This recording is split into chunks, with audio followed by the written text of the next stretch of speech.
So we think YCC adjustment has been done for the moment, and the next focus point for us is when do they lift that depo rate, which is minus 10 basis points right now. Okay. And we expect that to be taken up in January 2024. And we've moved this forward as we've got more data on wage growth sustaining, as well as the way the BOJ is articulating its policy stance. But no more tweaking in the YCC in terms of, either expanding the band or abandoning it completely. Yeah, I mean, I think the changes will come later, but at this point of time, we don't see any immediate change in YCC arrangement. So we went through a couple of your research notes, Chetan, and I think one of which was about the slowdown in China and how that will have spillover impact across Asia.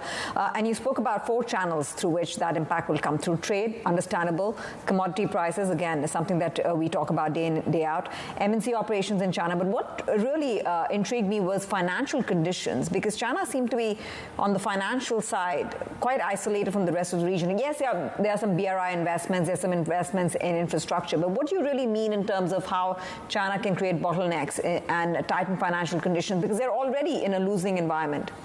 So it's essentially about, if there is risk aversion in China's financial markets, it will transmit to the rest of the region through currencies and equity markets. And so that's what we mean by financial conditions, not necessarily rates, but we have seen very high correlation. So in the equity market for the region as a whole, correlation is like 47% according to our strategists, and that sort of kind of weighs on Asian markets as well. But and how similarly, so? Because in China, policy is weakening, but China does a lot of trade with ASEAN, with Australia as well, right? And the yield curve there is steepening, right? So rates are higher there. So there is a rate differential. Wouldn't that also play in?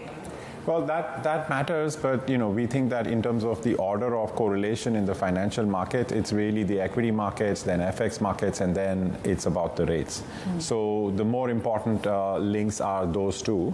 But when you take the whole picture and take a seat back and think about the implications on growth, then it's really trade and commodities. Those are more important drivers to thinking about contagion from China to the rest of the region.